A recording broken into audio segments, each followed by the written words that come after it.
What's up guys, it's Darius and today I'm bringing you guys another Final Fantasy 15 video. Now this is actually a weird situation for me because I had just recently recorded a video basically, asking you guys what do you think is going to be on the next active time report that comes out, and when it'll be, what everything they might talk about. And we literally just got an update about an hour ago telling us what exactly is going to be on the active time report, alongside some screenshots. They aren't the best quality, but I got all of them here for you guys, and I just want to show you guys and probably just actually analyze them as well. So this is going to be a pretty sizable video, but I just wanted to bring you guys all the information first about the active time report before I go into those images that they put out. So let's get right into it. So the actual active time report that's supposed to be scheduled for January is going to be released on the 30th. And it's going to be hosted by, obviously, Hajime Tabata and Global Marketing Director Akio Afuji, which is, the usual host of the active time reports. And like I said, in this article, that actually linked down below if you want to read it yourself, they go over some of the things that are shown in the images that they gave off, like I said, which I'll be getting in a second. But okay, so let's get into information. They said that the next installment of Final Fantasy 15's active time report will outline the key updates to the title.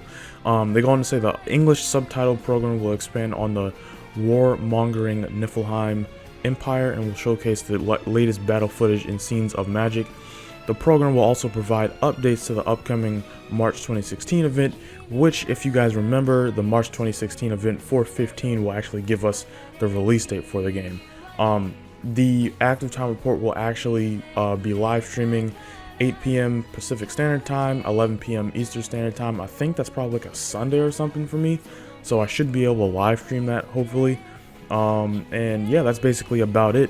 So yeah, this is good. We're actually going to be getting some updates, and this is actually weird because I kind of predicted this on my recording that I had gotten done like a day or two ago. Was actually going to upload today, but actually because of this I had to scrap it. But I basically was saying, like, I don't expect too big of an update on the game, besides maybe telling us a little more about the actual March event that we're going to get.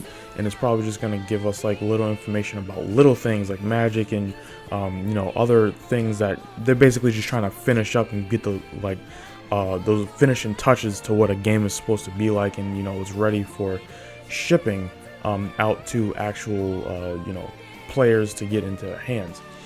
So now that that's out of the way, I just wanted to go over these images. There isn't too much, but at the same time there is.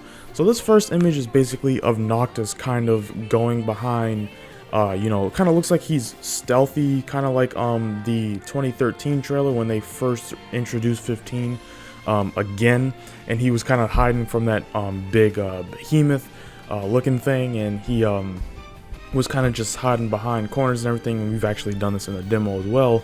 But one thing you could notice is obviously the HUD has completely been redesigned. Now we have, like we've actually seen before, a mini map in the top right, and as you can see, all the enemies are mapped out.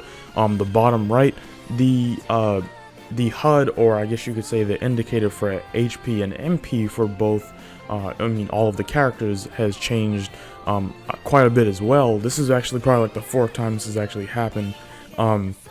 And it kind of just looks a little bit more sleeker in general. Now what I want to try to put focus on is as well, before I move on to the left side of this, is it looks as though there's buffs. Like you can actually see the buffs of the enemies in a different way. Like you could see the buffs before, but now I guess they're just in a little bit in a different position, and it looks like they're smaller just so just in case there are a little bit more buffs in there, they're able to fit down there.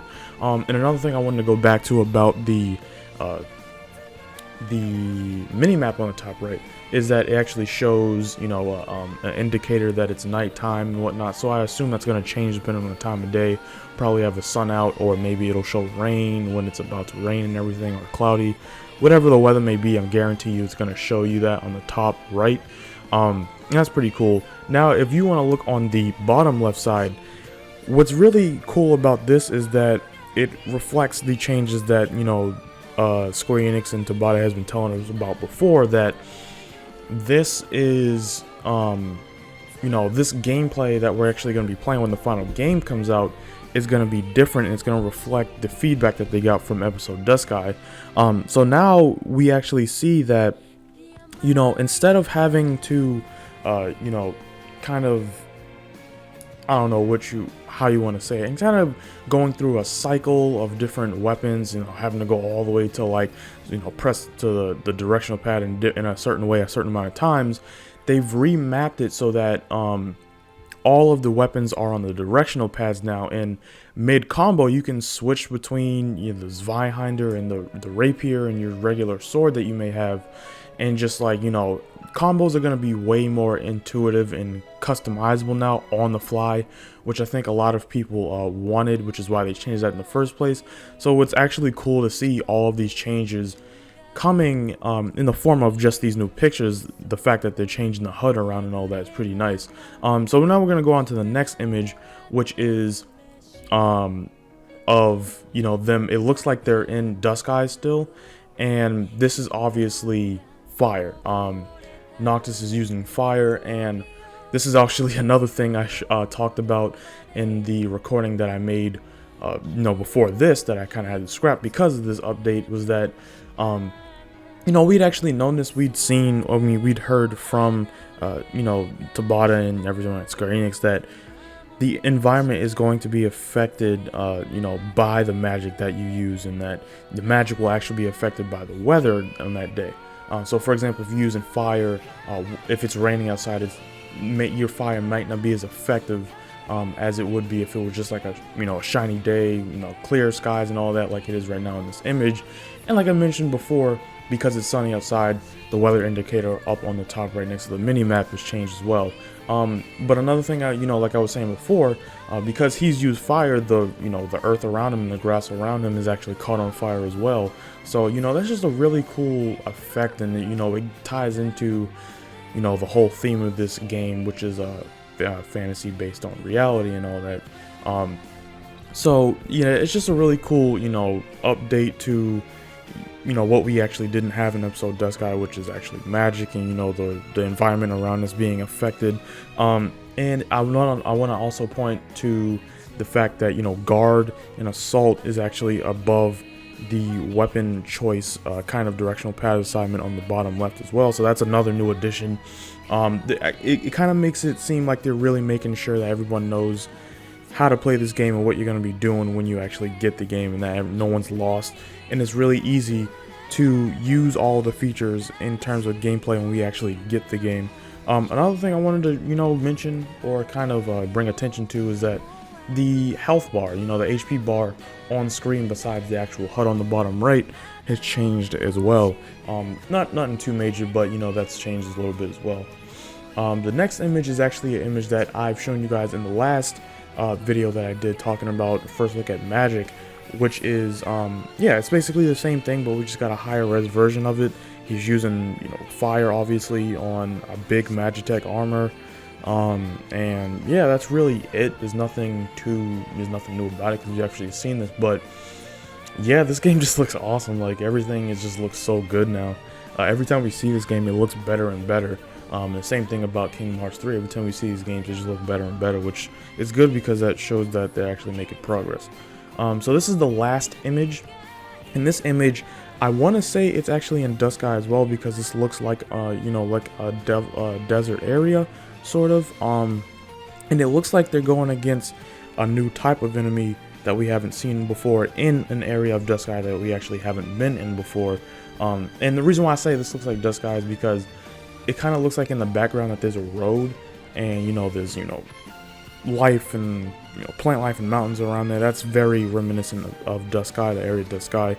And so let's bring it back to the enemies. The one thing I wanted to note was that the enemies that he's going against right now, if you look at their level, it's in a red sort of color. Like it says, I think it says like level 20 or something like that, and it's in a red sort of way.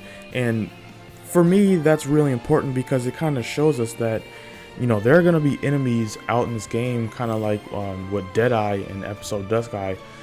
It's not just going to be, you know, big enemies like him. It's going to be smaller enemies that you going to be able to go against, that, you know, are probably going to wreck you if you're not at a higher you know, level to go against them. And it just goes to show that this game, while it's going to have its linear parts because there is a driven story to this game, you are going to be able to go out and go to certain things and, you know, explore more. There's going to be things that you're going to have to backtrack to and explore and beat certain enemies to get maybe certain parts to make a weapon or upgrade something. It's just, you know, that little thing about this enemy right here just kind of shows, you know, gets me really excited about the game and how we're going to be able to just like do a lot in this game. This game is going to keep us occupied for hours. And again, I just love the variation of the different worlds, and like you can go from, you know, the kingdom of Lucius and all that stuff, and you can see how like the skyscrapers are really tall and it looks really futuristic. At the same time, it looks kind of old. It's really cool. But then you come to a, you know, place like this in this game where it's very open and there's enemies that you would never see in the kingdom. I'm just really excited for this game, guys. Like it's coming out really good, and I'm glad, you know, like they said before, that the actual active time report is going to be coming soon.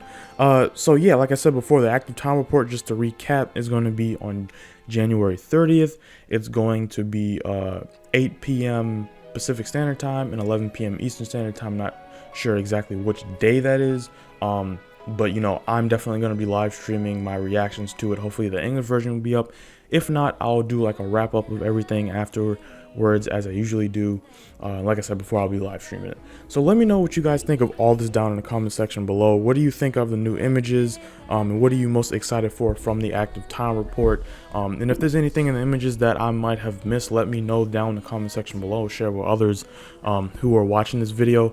If you enjoyed this video, please give it a like, share it with others who aren't aware of this. Again, comment down below. It's the most important thing that you can do for these videos. And if you enjoyed this video, please subscribe for more future videos like this in the future. And I will see you guys next time. Thanks for watching.